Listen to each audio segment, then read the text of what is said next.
사랑하는 여러분, 오늘 이 자리에 서서 하나님의 놀라운 섭리와 은혜를 함께 나눌 수 있음에 감사드립니다. 우리의 삶 속에서 하나님께서 행하시는 일들은 때로는 이해하기 어렵고 때로는 고통스럽지만 결국 우리를 변화시키고 하나님의 영광을 나타내기 위한 것임을 믿습니다. 사도 바울은 고린도후서 4장에서 이렇게 말했습니다. 우리가 이 보배를 질그릇에 가졌으니 이는 능력의 힘이 큰 것이 하나님께 있고 우리에게 있지 아니함을 알게 하려 함이라. 우리는 연약하고 깨지기 쉬운 존재이지만 하나님은 그 안에 당신의 능력과 영광을 담아 사용하십니다.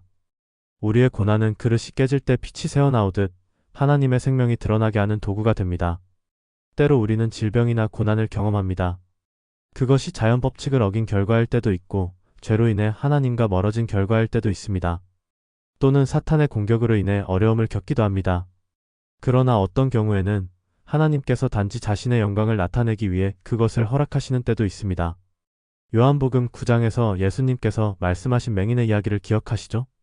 제자들이 그의 병이 누구의 죄 때문인지 묻자 예수님은 이렇게 답하셨습니다. 이 사람이나 그의 부모의 죄로 인한 것이 아니요 하나님의 일이 그에게서 나타나고자 함이라.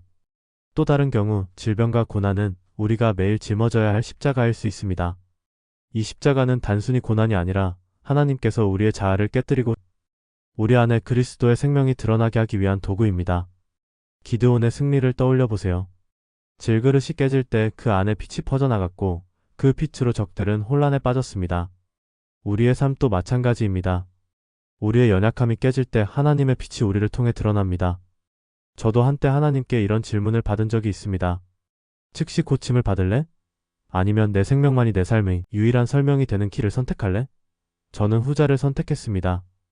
왜냐하면 그 고난 속에서 저는 매일 하나님의 은혜와 능력을 더 깊이 경험했기 때문입니다.